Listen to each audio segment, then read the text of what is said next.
수업 끝. 지금부터는 재판이다. 그 한마디가 떨어지는 순간 교실의 공기가 얼어붙었습니다. 오후의 햇살이 창문을 통해 비스듬히 쏟아지고 있었습니다. 먼지들이 그 빛 속에서 천천히 부유하고 있었고 32개의 숨소리가 일제히 멈췄습니다. 누군가의 볼펜이 바닥에 떨어졌지만 아무도 죽지 않았습니다. 죽는다는 것은 움직인다는 것이고 이 순간 움직인다는 것은 그녀의 시선에 걸린다는 것이었으니까요. 쇠로 된 교실 문이 잠기는 소리. 철컥. 그 소리가 복도 끝까지 메아리쳤습니다. 그녀의 손이 칠판 위를 미끄러졌습니다. 형법 제298조. 분필이 부서지며 가루가 흩날렸습니다. 형법 제311조. 형법 제350조. 하얀 글씨들이 검은 칠판 위에 선명하게 새겨질 때마다 학생들의 얼굴에서 핏기가 한 톤씩 빠져나갔습니다. 방금 전까지 킬킬거리며 그녀를 조롱하던 아이들, 촌년이라고 시골쥐라고 눈에 힘 좀 줘보라고 놀리던 아이들, 그 아이들이 지금은 제 책상 모서리를 움켜쥔 채 숨죽여 그녀의 등을 바라보고 있었습니다. 그리고 교실 한가운데 왕처럼 군림하던 그 학생이 있었습니다. 삼선 국회의원의 아들, 재벌 손자 며느리를 둔 명문가의 후계자. 이 학교에서 그 이름 석자면 교장도 허리를 굽혔고 교사들은 눈을 피했습니다. 세상 그 누구도 자신에게 고개를 숙이게 할 수 없다고 그 아이는 28회의 짧은 인생 내내 믿어왔습니다. 그런데 지금 그 아이의 눈동자가 떨리고 있었습니다. 태어나서 처음으로 장난이었어요. 목소리가 갈라졌습니다. 며칠 전만 해도 그녀의 앞에서 다리를 꼬고 앉아 손가락으로 그녀의 몸을 가리키며 비웃음을 흘리던 그 입술이 지금은 파르르 떨리고 있었습니다. 장난? 그녀가 천천히 돌아섰습니다. 그녀의 눈, 그 눈이 달랐습니다. 2달간 온갖 모욕을 삼키며 흐리게 빛나던 그 눈동자 속에 지금은 차갑게 정제된 무언가가 일렁이고 있었습니다. 그것은 분노였습니다. 하지만 폭발하는 분노가 아니었습니다. 오랜 시간 가슴속에서 숙성된 한 방울의 흔들림도 없는 분노. 그것은 마치 겨울 호수의 얼음 같았습니다. 표면은 고요했지만 그 아래에는 모든 것을 얼어붙게 만들 냉기가 소용돌이치고 있었습니다. 그녀가 손에 든 서류를 펼쳤습니다. 노란 형광펜으로 밑줄이 그어진 수십 장의 문서, 성희롱 발언 17건, 한 장을 넘겼습니다. 강제추행 미수 2건, 수업방해 34건, 목소리는 낮았지만 교실 구석구석까지 스며들었습니다. 폭행 6건, 금품 갈취 12건, 증거인멸 시도 3건, 학생의 얼굴이 백지처럼 하얘졌습니다. 주변 아이들이 고개를 돌렸습니다. 함께 웃고 함께 박수치고 함께 그녀를 짓밟던 아이들이었지만 이 순간만큼은 서로의 눈을 마주치는 것조차 두려워했습니다.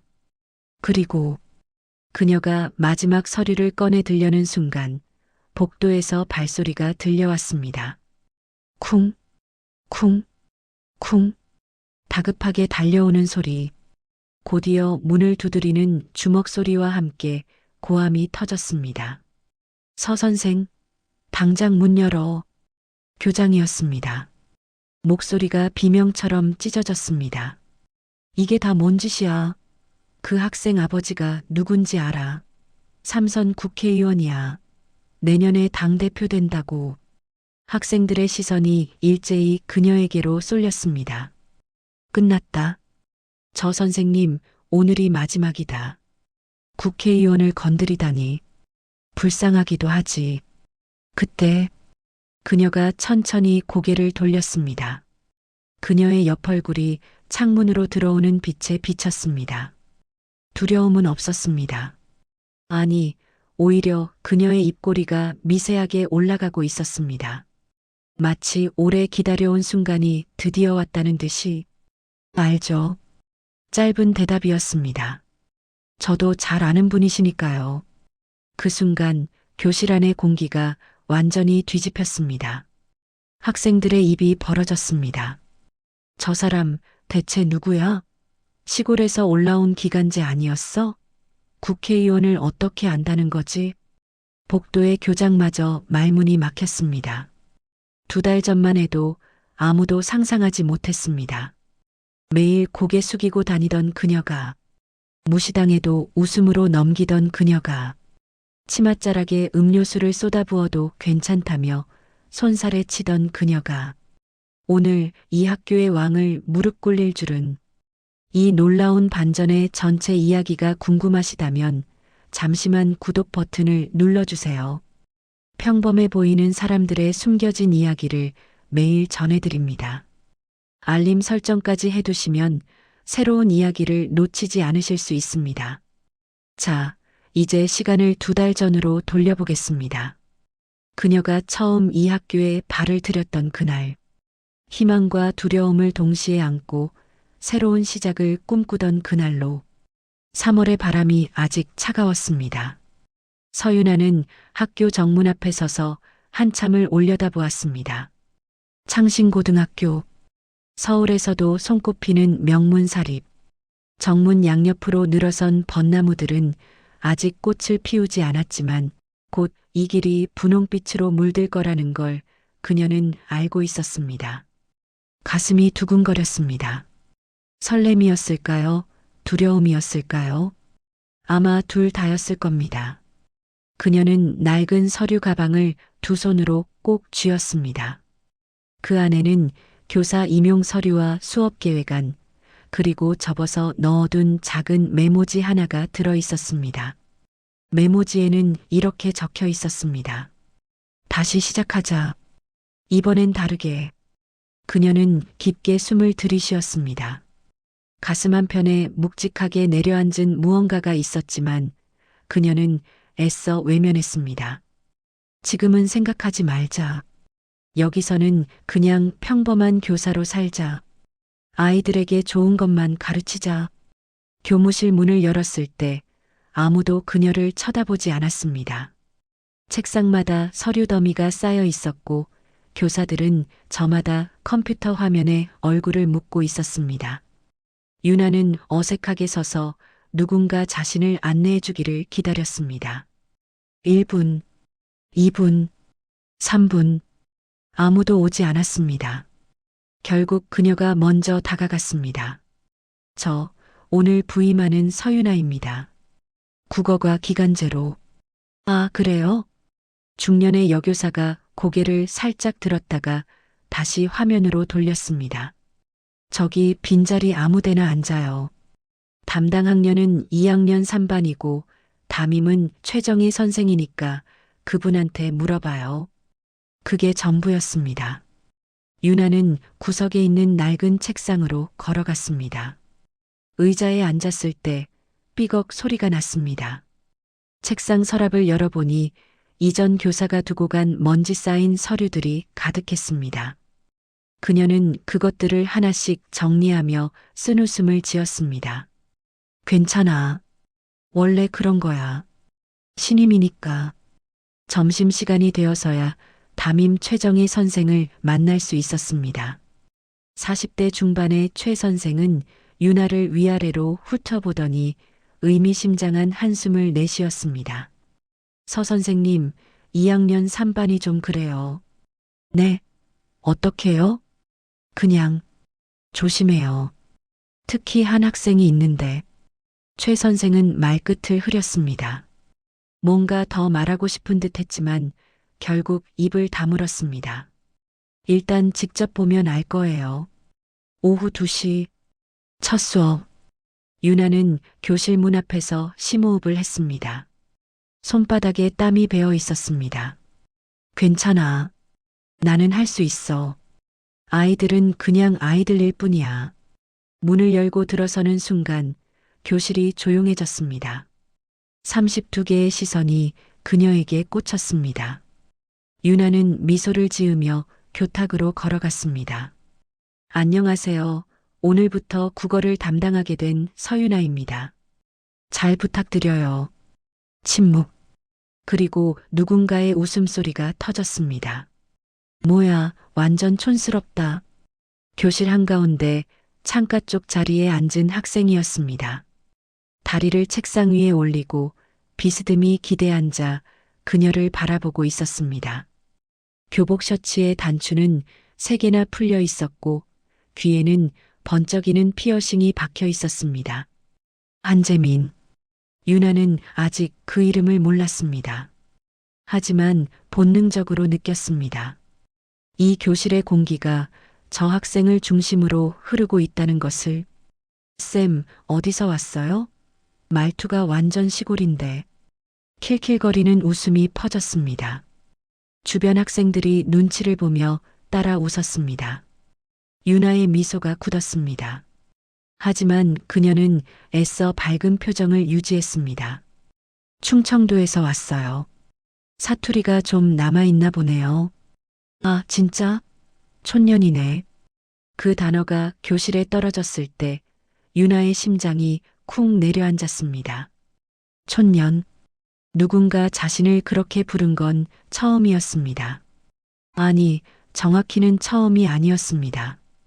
아주 오래전 검찰에 처음 들어갔을 때도 비슷한 시선을 받았었습니다. 지방대 출신이 어떻게 여기까지 올라왔냐고. 내가 무슨 수로 특수부에 들어왔냐고. 그때의 기억이 순간 스쳐 지나갔습니다. 하지만 유나는 고개를 저었습니다. 지금은 아니야. 여기선 그냥 교사야. 자, 그럼 수업 시작할게요. 교과서 42페이지 펴주세요. 재민이 코웃음을 쳤습니다. 야, 걔 완전 만만하겠다. 그 말이 유나의 귀에 또렷이 들렸습니다. 하지만 그녀는 모른 척했습니다. 들리지 않은 척? 상처받지 않은 척? 교탁을 잡은 그녀의 손끝이 미세하게 떨리고 있었습니다. 수업이 끝나고 교실을 나설 때 유나의 다리가 후들거렸습니다. 복도 끝 화장실로 들어가 거울 앞에 섰습니다. 거울 속에 그녀는 웃고 있었습니다. 하지만 그 웃음이 얼마나 힘겹게 만들어진 것인지는 오직 그녀만이 알았습니다. 수도꼭지를 틀었습니다. 차가운 물이 쏟아졌습니다. 그녀는 두 손에 물을 받아 얼굴을 적셨습니다. 1번, 2번, 3번. 괜찮아. 첫날이니까. 아이들은 원래 낯선 사람을 경계하는 거야. 하지만 가슴 한편에서 무언가가 쓰리게 아파왔습니다. 그녀가 이곳에 온 이유, 그녀가 모든 것을 버리고 다시 시작하려 했던 이유, 그것은 바로 이런 상처들을 더 이상 만들지 않기 위해서였습니다. 누군가를 짓밟는 세상이 아니라 누군가를 일으켜 세우는 사람이 되고 싶었습니다. 그런데 왜 그녀가 먼저 짓밟히고 있는 걸까요? 유나는 거울 속 자신을 바라보았습니다. 눈가가 붉어져 있었습니다. 하지만 눈물은 흘리지 않았습니다. 아직은. 그녀는 젖은 손으로 머리카락을 쓸어 넘기며 중얼거렸습니다. 버텨야지. 이 정도는 버텨야지. 그날 밤 그녀는 좁은 자취방에서 천장을 바라보며 뜬 눈으로 밤을 새웠습니다. 창문 사이로 스며든 달빛이 그녀의 얼굴 위에 차갑게 내려앉았습니다. 어딘가에서 고양이 울음소리가 희미하게 들려왔습니다. 내일은 나아지겠지. 그녀는 그렇게 믿고 싶었습니다. 내일은 나아지지 않았습니다. 그 다음 날도, 그 다음 날도. 일주일이 지나자 유나는 깨달았습니다. 한재민이라는 학생이 단순히 버릇없는 아이가 아니라는 것을. 그는 이 학교의 왕이었습니다. 그리고 왕에게는 신하들이 있었습니다. 야, 시골쌤 온다. 자리 펴. 재민이 손가락을 튕기면 주변 아이들이 일제히 움직였습니다. 책상을 끌어 통로를 막거나 칠판 지우개를 숨기거나 교탁 위에 쓰레기를 올려놓거나 사소하지만 악의적인 장난들이 매일 이어졌습니다. 유나는 그때마다 아무렇지 않은 척 웃었습니다. 어머, 누가 여기 과자 봉지를 뒀네. 선생님이 치울게요. 하지만 쓰레기를 집어드는 그녀의 손가락은 떨리고 있었습니다. 어느 날은 이런 일이 있었습니다. 수업 중 재민이 대놓고 휴대폰을 꺼내 게임을 했습니다. 유나가 조심스럽게 다가가 말했습니다. 재민아, 수업 중에는 휴대폰 넣어줄래? 재민이 고개를 들었습니다. 그의 눈동자가 차갑게 빛났습니다. 왜요? 수업에 방해가 되니까. 방해? 누구한테요? 재민이 주변을 둘러보았습니다. 야, 너네 방해돼? 아이들이 고개를 저었습니다. 누구도 입을 열지 않았습니다. 봐요. 아무도 방해 안 받는데요. 재민이 다시 게임으로 시선을 돌렸습니다. 유나는 그 자리에 멍하니 서 있었습니다. 뭐라고 해야 할지, 어떻게 해야 할지, 교사로서의 권위 같은 건 애초에 존재하지 않았습니다. 쌤, 그냥 수업해요. 우리 안 기다려줄 건데. 킬킬거리는 웃음 속에서 유나는 천천히 교탁으로 돌아갔습니다. 등 뒤로 쏟아지는 시선들이 화살처럼 꽂혔습니다. 결정적인 사건은 부임 2주차에 일어났습니다. 그날 유나는 새로 산 흰색 블라우스를 입고 있었습니다. 작은 사치였습니다. 새 직장에서 새 마음으로 시작하자는 의미로 자신에게 준 선물이었습니다.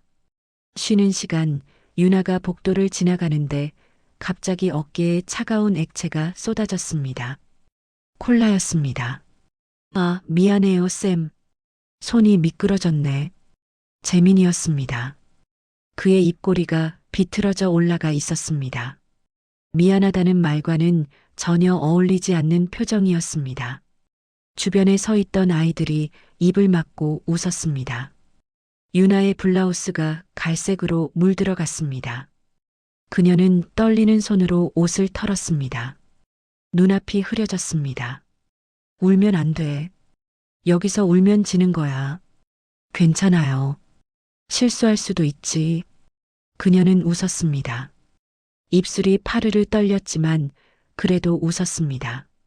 그때 재민의 표정이 미세하게 변했습니다. 찰나였습니다. 눈을 깜빡이면 놓칠 만큼 짧은 순간 그의 눈동자에 실망 같은 것이 스쳐 지나갔습니다. 진짜 아무것도 안 해요? 재민이 물었습니다. 목소리에 묘한 감정이 섞여 있었습니다. 뭘? 아니, 그냥. 쌤은 진짜 호구네. 재민은 그렇게 말하고 돌아섰습니다. 그의 뒷모습이 복도 끝으로 사라질 때 유나는 이상한 느낌을 받았습니다. 저 아이가 뭔가를 원하고 있다는 느낌. 하지만 그게 뭔지는 알 수 없었습니다. 방과 후 유나는 교장실로 불려갔습니다. 서 선생, 교장 김만수의 얼굴에는 미소가 없었습니다. 한 학생 건으로 민원이 들어왔어요. 수업 시간에 학생을 공개적으로 망신 줬다면서요? 유나의 눈이 커졌습니다. 네, 저는 그런 적이. 그 학생 아버지가 누군지 알아요? 삼선 국회의원이야. 내년에 당대표 출마한다고. 교장이 책상을 손가락으로 톡톡 두드렸습니다. 우리 학교 내년에 국고 지원 사업 심사 있어요. 얼마나 중요한 건지 알아요? 유나는 아무 말도 할 수 없었습니다. 가해자가 피해자가 되고 피해자가 가해자가 되는 전도된 세상. 그녀는 이 광경을 이전에도 본 적이 있었습니다. 검찰에서 권력 앞에 법이 무릎 꿇던 그 순간들.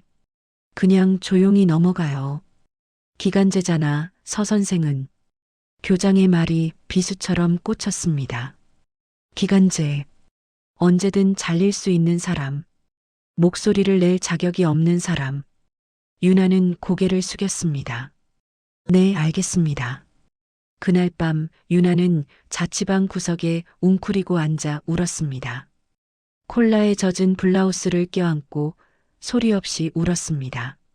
어깨가 들썩였지만 목구멍에서는 아무 소리도 새어나오지 않았습니다. 이 좁은 방에서조차 누군가 들을까봐 그녀는 울음소리마저 삼켜야 했습니다. 왜 여기까지 왔을까?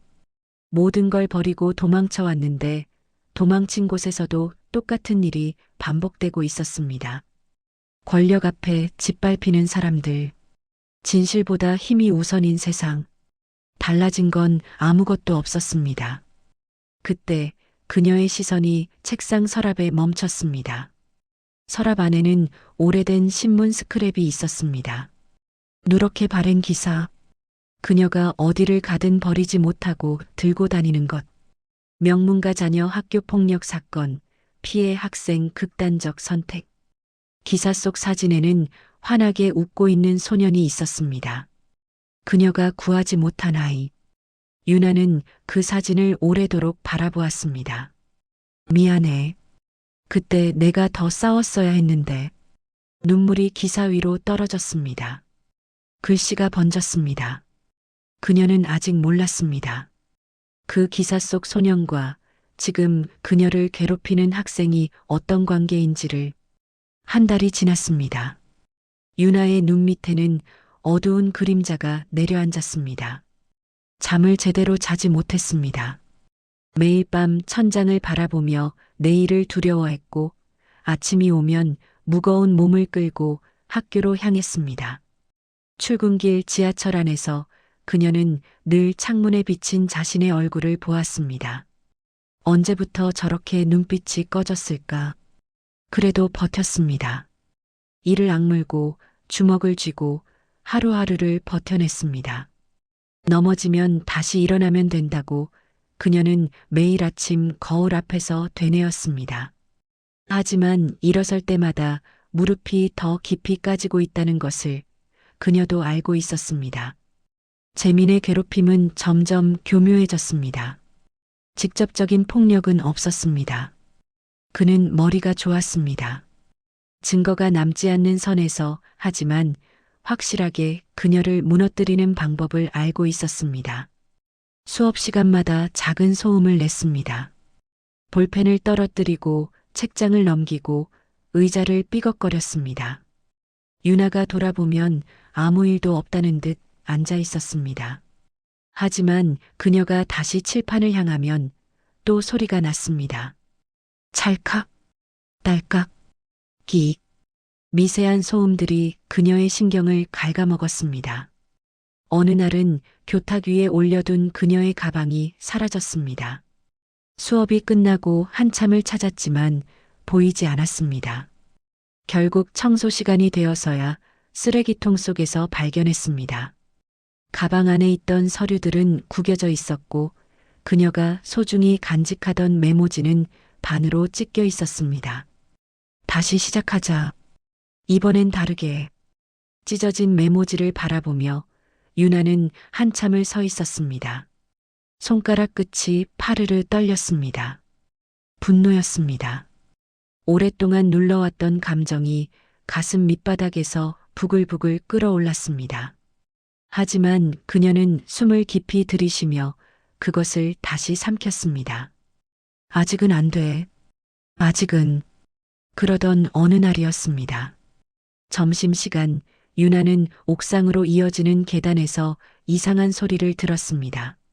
누군가 훌쩍이는 소리. 조심스럽게 다가가 보니 한 여학생이 계단 구석에 웅크리고 앉아 울고 있었습니다. 무슨 일이야? 유나가 다가가자 여학생이 화들짝 놀라 얼굴을 들었습니다. 2학년 3반. 김수진. 평소 조용하고 눈에 띄지 않던 아이였습니다.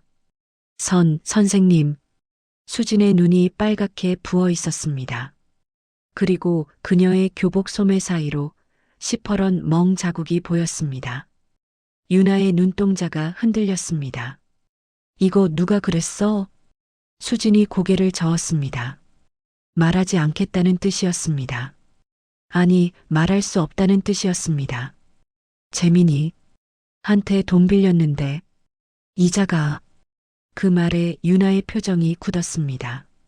돈, 이자, 고등학생이 고등학생에게 그녀의 머릿속에서 무언가가 정리되기 시작했습니다. 단순한 장난이 아니었습니다. 이건 범죄였습니다.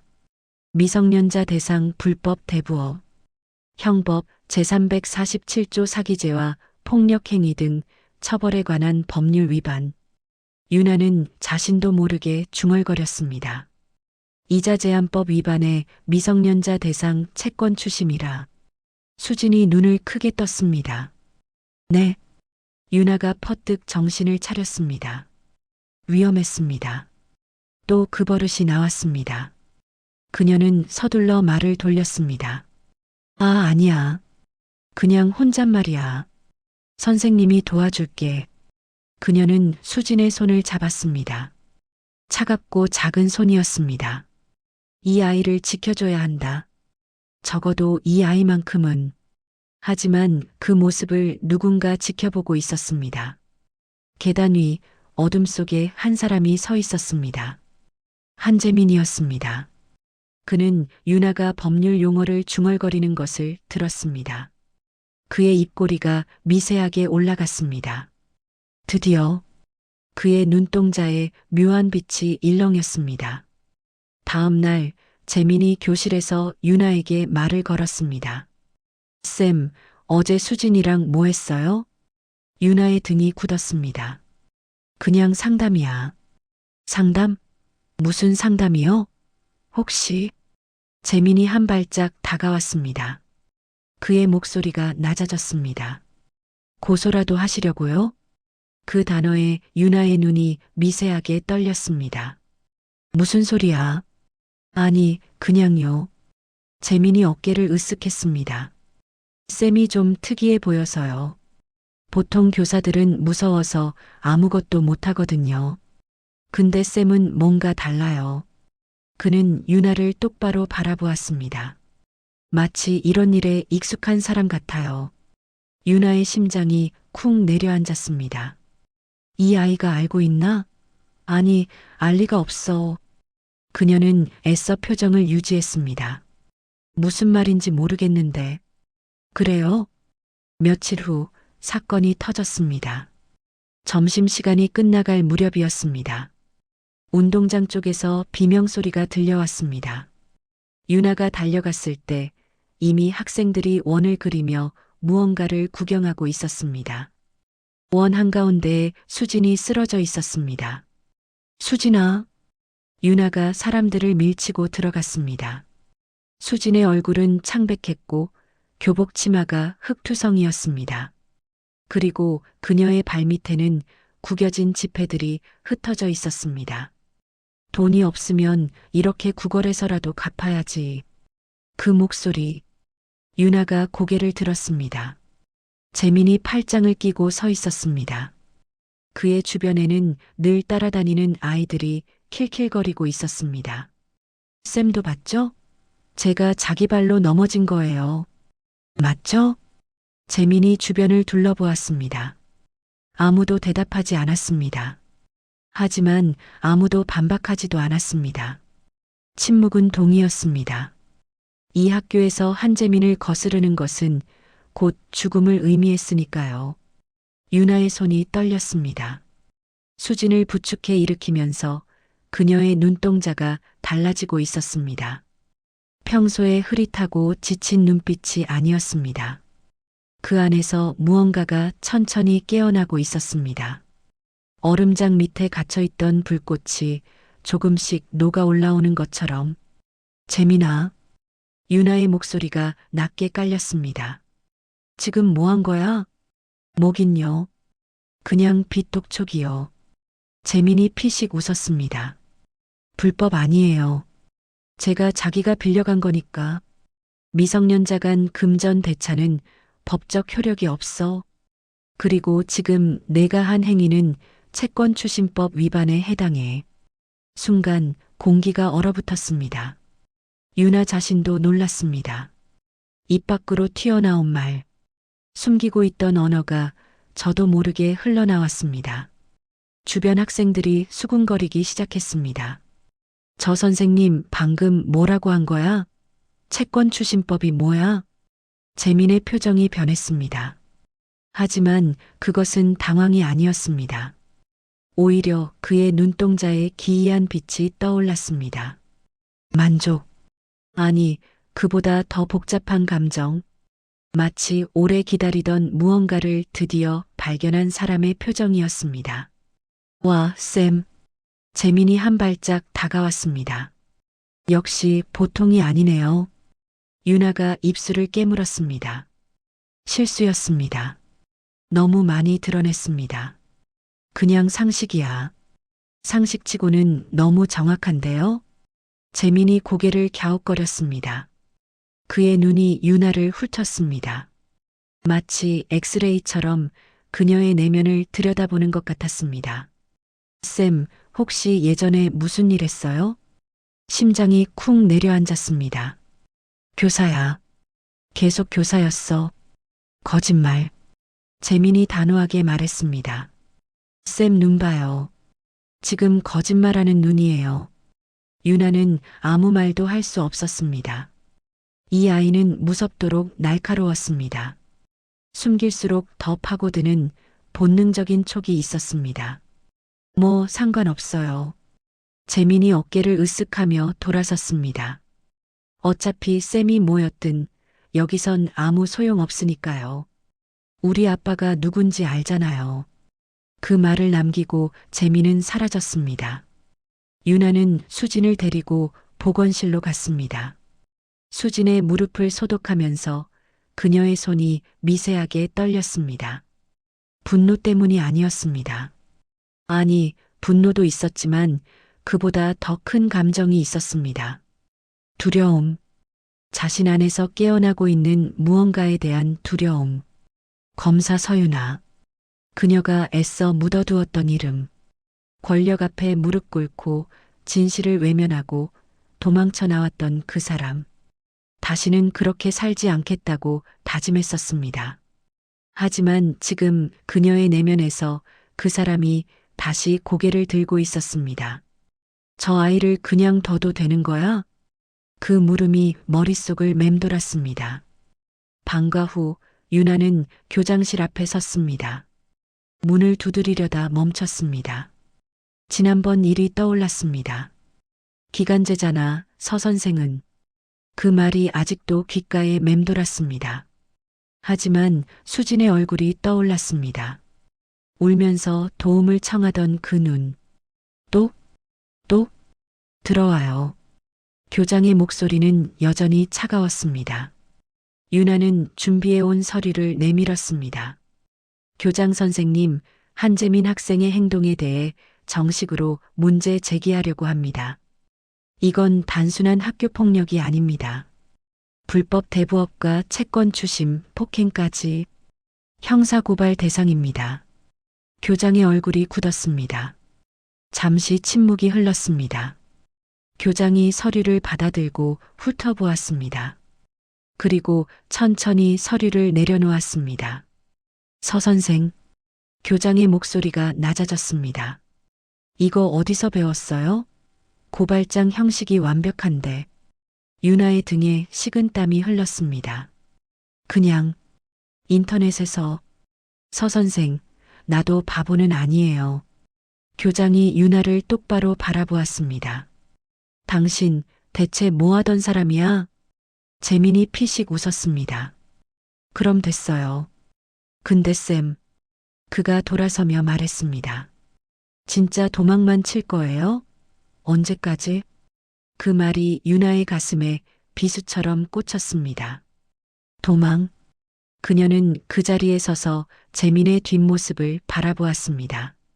저 아이는 대체 뭘 알고 있는 걸까? 아니, 뭘 원하는 걸까? 괴롭히면서도 반격을 바라는 것 같은 묘한 태도. 이해할 수 없었습니다. 하지만 한 가지는 확실했습니다. 더 이상 눈을 감고 있을 수만은 없다는 것. 그날 밤 유나는 오랜만에 책상 서랍을 열었습니다. 서랍 깊숙한 곳에 있던 검은색 파일 하나를 꺼냈습니다. 먼지가 쌓인 표지에는 이렇게 적혀 있었습니다. 한정국 의원 관련 수사 자료.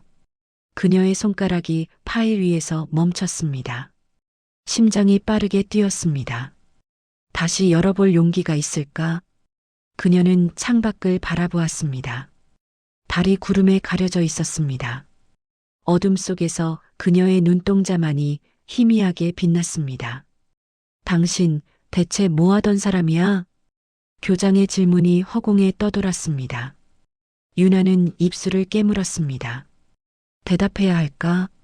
아니면 끝까지 숨겨야 할까? 그때 교장실 문이 벌컥 열렸습니다. 교장 선생님, 행정실 직원이 헐레벌떡 뛰어들어왔습니다. 한 의원님이 오셨습니다. 지금 현관에 교장의 안색이 하얗게 변했습니다. 한정국 의원, 삼선 국회의원, 재민의 아버지, 그가 직접 학교에 찾아온 것입니다. 서 선생, 이 얘기는 나중에 해요. 교장이 서둘러 일어섰습니다. 유나의 서류는 책상 위에 내팽개쳐진 채였습니다. 유나는 교장실을 나와 복도에 섰습니다.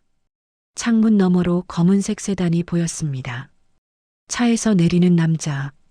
양복을 빳빳하게 차려입은 50대 중반의 남자. 한정국. 유나의 눈동자가 흔들렸습니다. 3년 전 그녀가 수사했던 사건의 핵심 인물. 권력을 이용해 아들의 학교 폭력 사건을 묻었던 남자. 그리고 그 결과 한 아이가 목숨을 끊었습니다. 주먹이 저절로 쥐어졌습니다. 1시간 후 유나는 교실로 향했습니다. 오후 수업 시간이었습니다.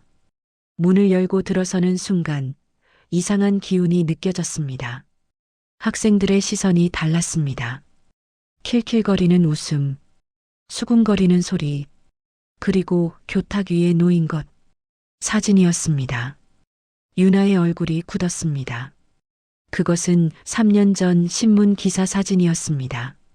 검찰청 앞에서 기자들에게 둘러싸인 젊은 여검사의 모습, 그리고 그 위에 빨간 글씨로 적힌 문구, 도망친 검사년. 심장이 멈추는 것 같았습니다. 쌤, 이거 쌤 맞아요? 재민이 자리에서 일어났습니다. 그의 손에는 같은 사진이 들려 있었습니다. 서울중앙지검 특수부 검사, 권력형 비리 전담. 와, 대단하셨네요. 교실이 술렁였습니다. 학생들의 눈이 커졌습니다. 검사? 저 촌스러운 선생님이? 근데 왜 그만뒀대요? 아, 여기 적혀 있네. 재민이 기사를 읽어 내려갔습니다. 수사 도중 외압에 굴복해 사건을 축소했다는 의혹. 결국 피해자 학생이 극단적 선택을 해서 사직했다고요. 그 순간 유나의 세계가 무너져 내렸습니다. 쌤, 그래서 도망친 거예요? 학생 하나 죽이고. 재민의 목소리가 차갑게 울렸습니다. 근데 여기 와서 또 정의로운 척? 웃기네. 웃음소리가 터졌습니다. 조롱과 비난이 사방에서 쏟아졌습니다. 유나는 그 자리에 얼어붙은 채 서 있었습니다. 다리에 힘이 풀렸습니다. 숨을 쉴 수가 없었습니다. 도망친 검사, 학생을 죽인 검사, 그 말들이 머릿속에서 빙빙 돌았습니다.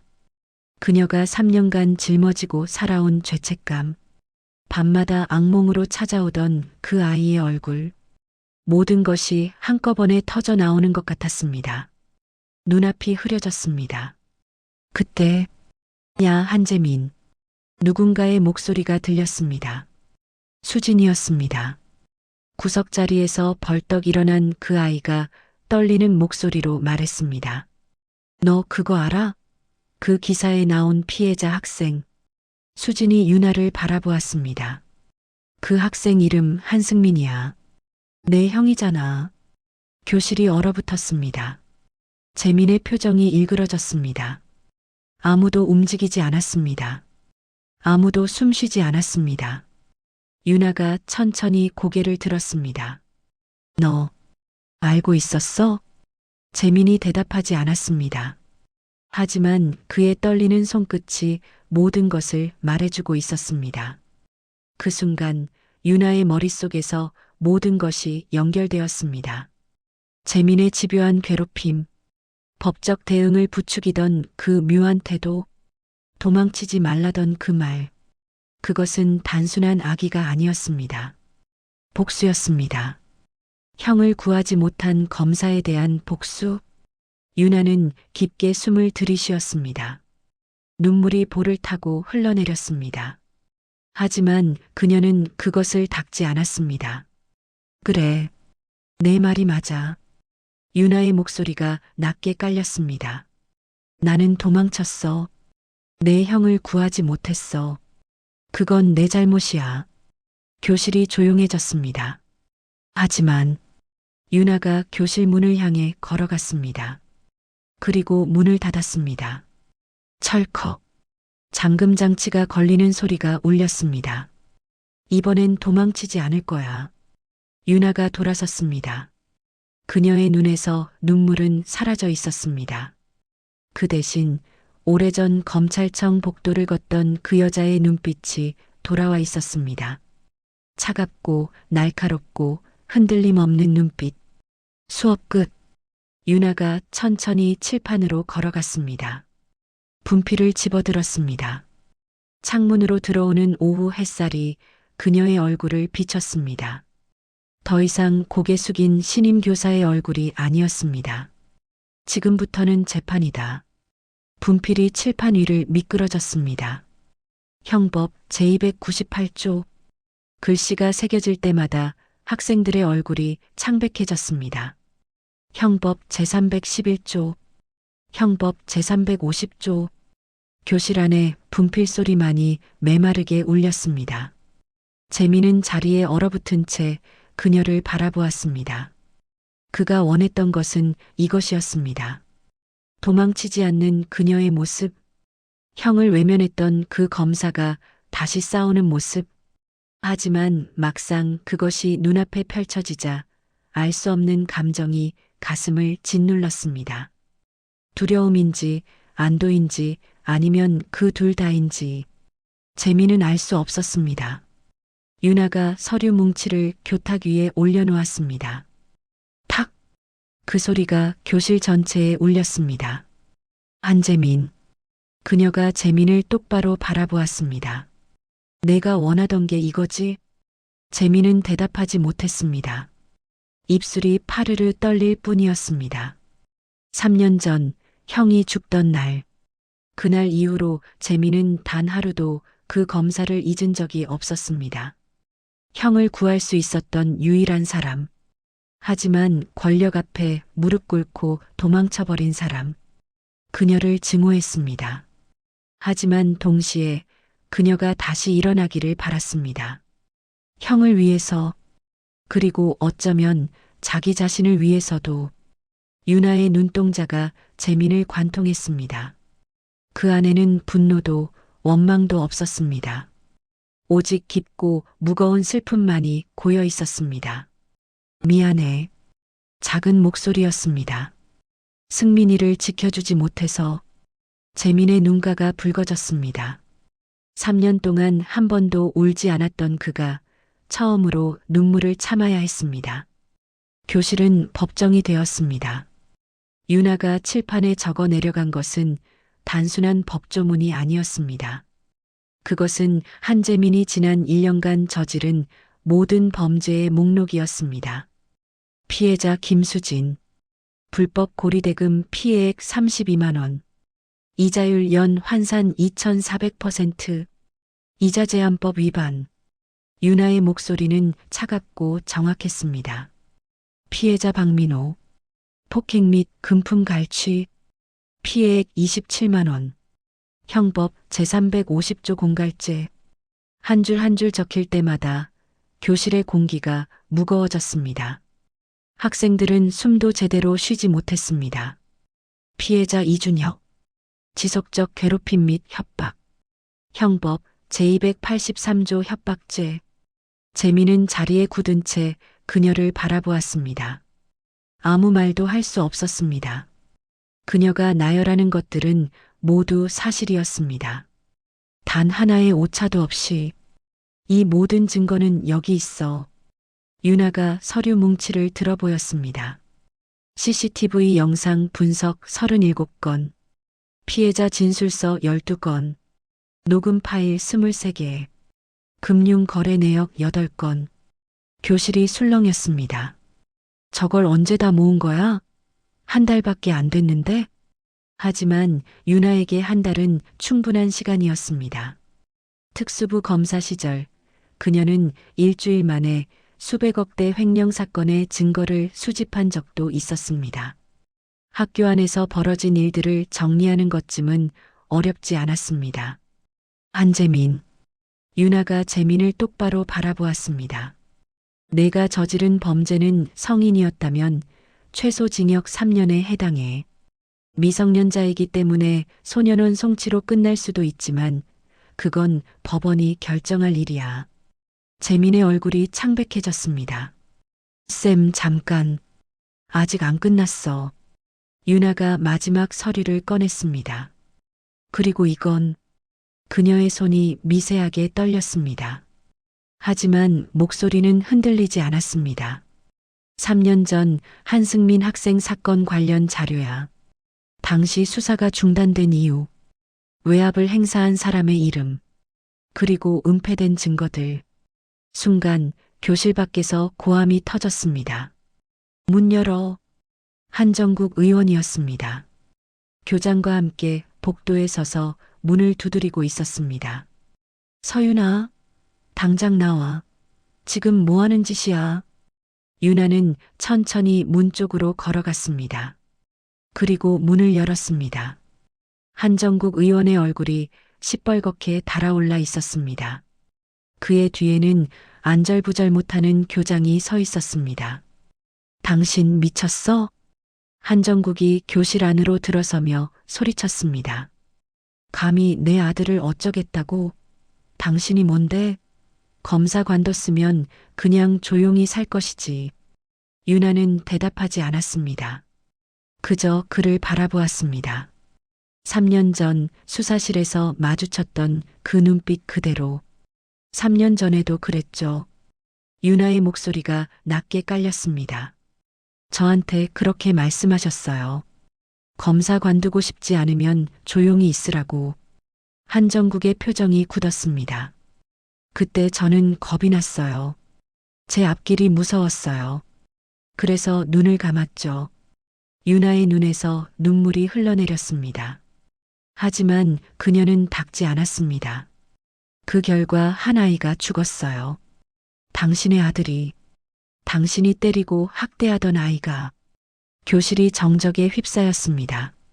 학생들의 눈이 커졌습니다. 한정국의 얼굴에서 핏기가 빠져나갔습니다. 뭐라고? 아버지. 재민의 목소리가 떨렸습니다. 그가 자리에서 일어섰습니다. 손에는 태블릿 하나가 들려 있었습니다. 형은 아버지 때문에 죽었어. 한정국이 재민을 바라보았습니다. 그의 눈에 당혹감이 스쳤습니다. 재민아, 무슨 소리야? 승민이는 학교 폭력 때문에. 거짓말하지 마. 재민의 목소리가 날카롭게 갈라졌습니다. 형이 남긴 일기 다 봤어. 아버지가 매일 때렸다고. 완벽하지 않으면 인간 취급도 안 했다고.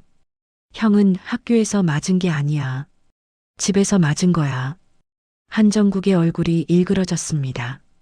그리고 이거. 재민이 태블릿을 들어보였습니다. 아버지 비자금 장부. 뇌물수수 내역. 3년 전 사건 은폐에 쓴 돈까지 다 있어. 한정국이 한 발짝 물러섰습니다. 그의 눈에 공포가 떠올랐습니다. 너 이 자식이 이걸 주려고 그랬어요. 재민이 유나를 바라보았습니다. 그의 눈가에 눈물이 고여 있었습니다. 쌤이 검사 때 우리 형 사건 맡았잖아요. 그때 아버지한테 막혀서 포기했죠. 유나는 아무 말도 할 수 없었습니다. 저 원망했어요. 진짜 많이. 형 구할 수 있었던 사람이 도망쳤으니까. 재민의 목소리가 떨렸습니다. 근데 쌤이 이 학교에 왔을 때 생각했어요. 이번엔 도망가지 말라고. 다시 싸우라고. 그래서 나를 괴롭힌 거야? 유나가 물었습니다. 목소리가 갈라졌습니다. 네. 쌤이 폭발할 때까지, 다시 검사가 될 때까지. 재민이 태블릿을 유나에게 내밀었습니다. 이번엔 도망가지 마요. 제발. 유나는 떨리는 손으로 태블릿을 받았습니다. 화면에는 수십 개의 파일이 정렬되어 있었습니다. 3년 전 그녀가 찾지 못했던 증거들, 한정국을 무너뜨릴 수 있는 모든 것.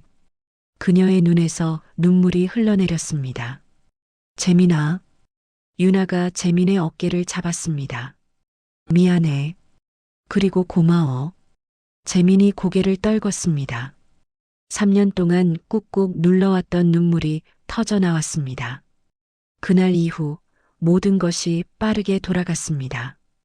유나는 재민에게 받은 태블릿의 자료들을 정리했습니다.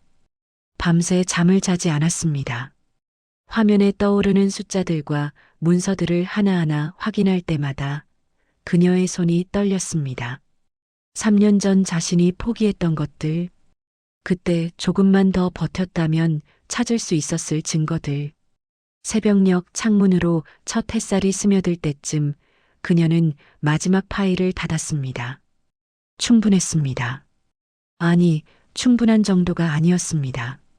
한정국 의원을 무너뜨리기에 이것은 완벽한 무기였습니다. 다음 날 유나는 서울중앙지검을 찾았습니다. 오랜만에 밟는 검찰청 계단이었습니다. 3년 전 사직서를 들고 이 계단을 내려갔던 기억이 떠올랐습니다. 그날 그녀는 울지 않았습니다. 울 자격이 없다고 생각했으니까요. 한 아이를 죽게 만든 사람이 무슨 눈물을 흘려. 하지만 오늘은 달랐습니다. 오늘 그녀는 도망치러 온 것이 아니었습니다. 싸우러 온 것이었습니다. 서윤아 씨? 특수부 복도에서 낯익은 얼굴과 마주쳤습니다. 후배 검사였습니다. 그가 놀란 눈으로 유나를 바라보았습니다. 선배님, 여긴 어떻게? 고발장 접수하러 왔어. 유나가 서류 봉투를 들어 보였습니다. 한정국 의원, 뇌물수수, 증거인멸, 아동학대, 그리고 3년 전 사건 은폐 공작. 후배의 눈이 커졌습니다. 이거 진짜예요? 응. 이번엔 절대 묻히지 않을 거야. 유나의 눈빛이 단단했습니다. 그 안에는 3년간의 죄책감과 후회, 그리고 다시 일어선 사람의 결의가 담겨 있었습니다. 일주일 후 뉴스 속보가 전국을 뒤흔들었습니다. 삼선 국회의원 한정국, 뇌물수수 및 아동학대 혐의로 긴급 체포. 차기 당 대표 후보였던 한 의원, 친아들 학대 정황까지 드러나 3년 전 은폐된 학생 사망 사건, 재수사 착수. 학교에서도 난리가 났습니다. 기자들이 교문 앞에 진을 치고 교장은 안절부절 못하며 이리저리 뛰어다녔습니다. 하지만 유나는 그 소란 속에서 한 사람만을 찾고 있었습니다. 재민은 옥상에 있었습니다. 철망 너머로 하늘을 바라보고 서 있었습니다. 바람이 그의 교복 자락을 흔들었습니다. 유나가 다가가자 그가 천천히 돌아보았습니다. 뉴스 봤어요? 재민이 물었습니다. 그의 얼굴은 담담했습니다. 하지만 눈 밑에 짙은 그림자가 내려앉아 있었습니다. 잠을 못 잔 것이 분명했습니다. 응, 봤어. 유나가 그의 옆에 섰습니다.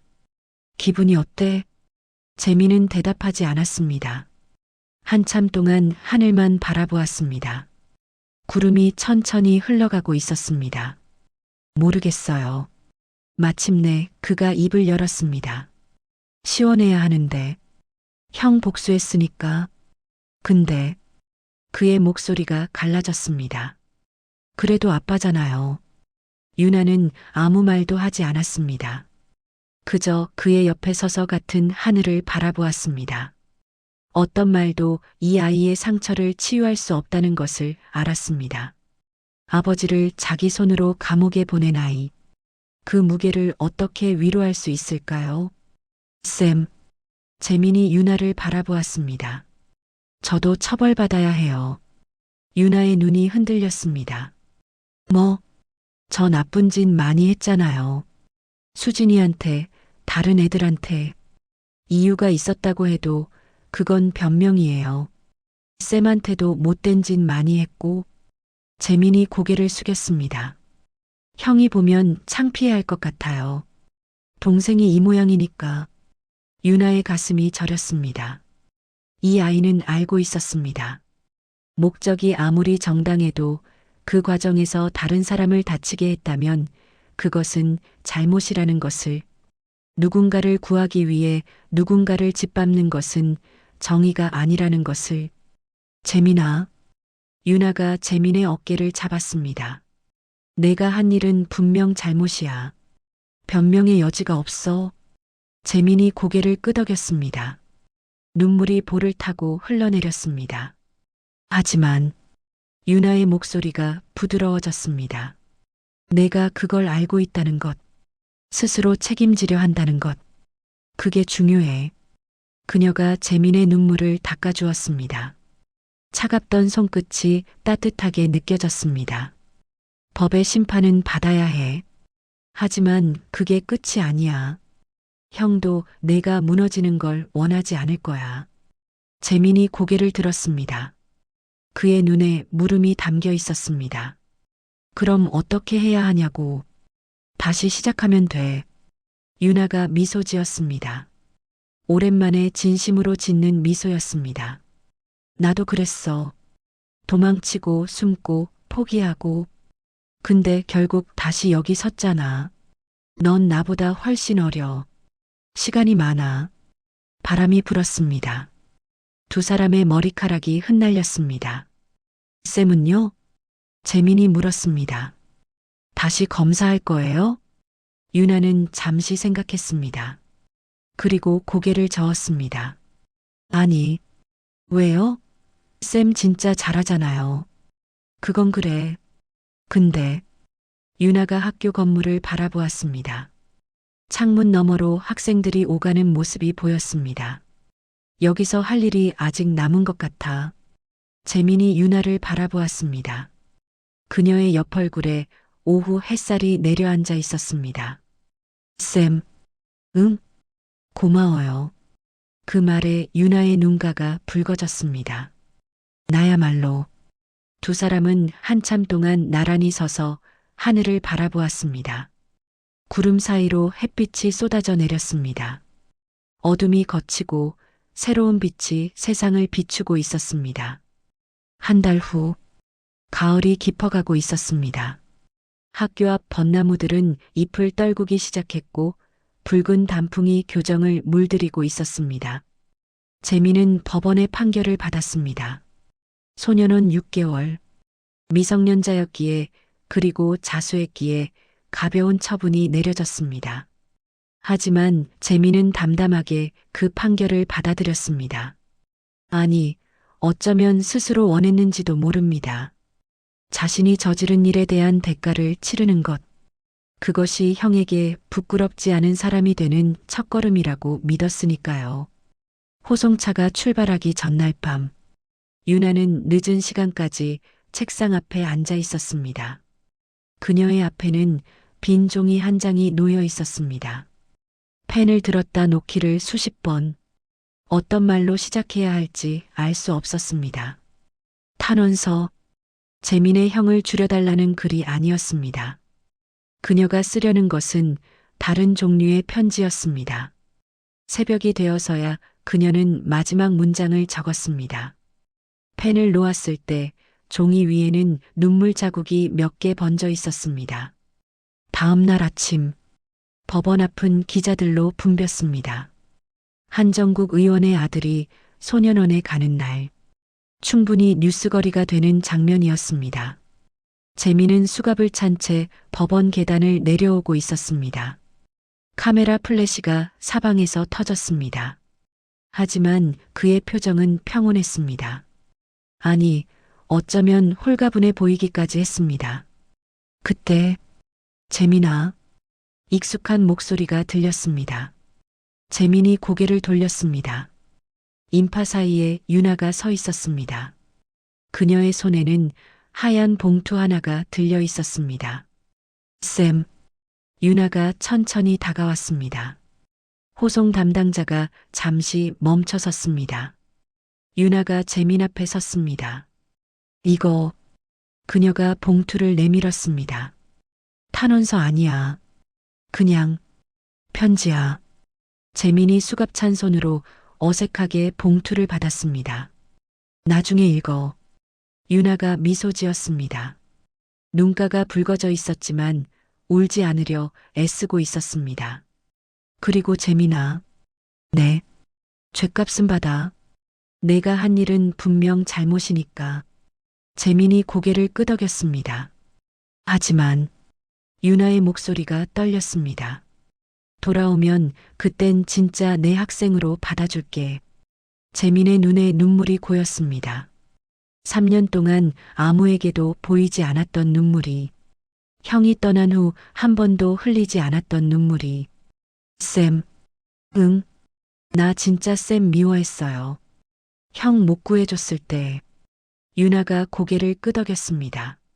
알아. 근데 이제는. 재민이 입술을 깨물었습니다. 말을 잇기가 어려웠습니다. 이제는 고마워요. 도망 안 가줘서. 유나의 눈에서 눈물이 흘러내렸습니다. 더 이상 참을 수 없었습니다. 재민이 호송차 쪽으로 몸을 돌렸습니다. 몇 발자국 걸어가다가 멈춰 섰습니다. 그리고 천천히 돌아보았습니다. 선생님, 처음이었습니다. 그가 그녀를 선생님이라고 부른 것은. 안녕히 계세요. 재민이 허리를 굽혀 인사했습니다. 깊고 진심이 담긴 인사였습니다. 유나는 그 모습을 바라보며 소리 없이 울었습니다. 호송차 문이 닫히고 차가 천천히 멀어져 갔습니다. 유나는 차가 시야에서 사라질 때까지 그 자리에 서 있었습니다. 6개월 후 봄이 왔습니다. 학교 앞 벚나무에 꽃이 피었습니다. 분홍빛 꽃잎이 바람에 흩날렸습니다. 1년 전 유나가 처음 이 학교에 왔을 때와 같은 풍경이었습니다. 하지만 그녀는 더 이상 고개 숙인 신임 교사가 아니었습니다. 교문 앞에 한 학생이 서 있었습니다. 교복을 단정하게 입고 가방을 어깨에 맨 모습, 예전보다 조금 야윈 얼굴. 하지만 눈빛은 달랐습니다. 어둠이 거친 맑은 눈. 안재민. 유나가 천천히 다가갔습니다. 두 사람은 마주 보았습니다. 한참 동안 아무 말도 하지 않았습니다. 마침내 재민이 먼저 입을 열었습니다. 선생님. 그가 허리를 숙여 인사했습니다. 다시 잘 부탁드립니다. 유나가 미소 지었습니다. 따뜻하고 환한 미소였습니다. 어서 와, 재민아. 벚꽃이 흩날렸습니다. 두 사람의 어깨 위로 분홍빛 꽃잎이 내려앉았습니다. 새로운 시작이었습니다. 서로의 상처를 보듬고 함께 다시 일어선 두 사람의 진정한 참교육은 벌을 주는 것이 아니었습니다. 상처받은 아이가 다시 일어설 수 있도록 손을 내미는 것. 그것이 서유나가 이 학교에서 배운 것이었습니다. 그리고 한재민이 그녀에게 가르쳐 준 것이었습니다.